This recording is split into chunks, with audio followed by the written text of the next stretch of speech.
Very legit mga idol, nakakatanggal talaga siya mga lods. Ang nagustuhan ko dito sa Mova D10 Max Dust Mite Vacuum Cleaner na to guys, meron na siyang 11,000 PA suction power. Removes dust and mites deeply. Meron din tong dual dust caps for enhanced filtration efficiency. At saka madali rin lang siyang tanggalin guys.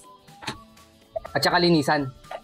Madali rin lang siyang ibalik. Meron din tong dehumidification with ultrasonic waves and hot air. Dito yan lumalabas mga lods. At meron tong 99.9% high efficient mite removal rate. Meron din tong plant-based fragrance. Nakalagay dito guys.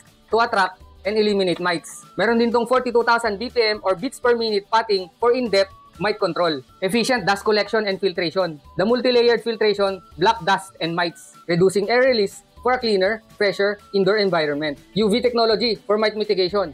With advanced UV technology, D10 Max penetrates deeply into fabric fibers to disrupts dust mite and removes bacteria. Meron din tong in-depth mite control with ultrasound technology. Utilizes high-frequency ultrasound technology to disrupt mites. Kailangan nyo ng Mova D10 Max Dust Mite Vacuum Cleaner dahil ang dust mites can cause a variety of skin problems and diseases. 450 watts power. Lightweight na rin to guys. 1.89 kilograms lang. At saka mahaba yung cord niya guys. 4 meters. So ano pang hinihintay nyo guys? Mova D10 Max Dust Mite Vacuum Cleaner. I-check out nyo na guys. Check out na mga lods! Wow! Grabe guys! Ang ganda!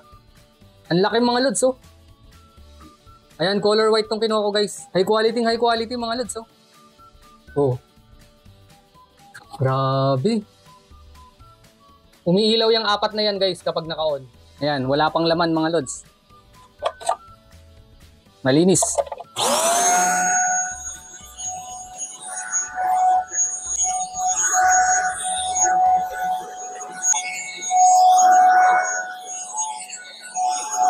So, tapos na guys. Ayan, papakita ko na mga lods. Ayan o. Ang alikabok guys. O, diba? Grabe. Very legit mga idol. Nakakatanggal talaga siya mga lods. Check out na mga lods!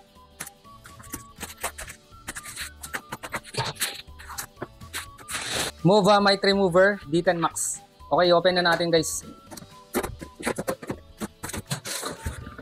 Ito na yung unit natin guys. Grabe, laki. Ganda. May kasama din siyang ganito guys. Product manual at saka 4 na ganito. Spring, summer, autumn, winter. Non-edible ng Mova. Ayan, mga amoy siguro to guys.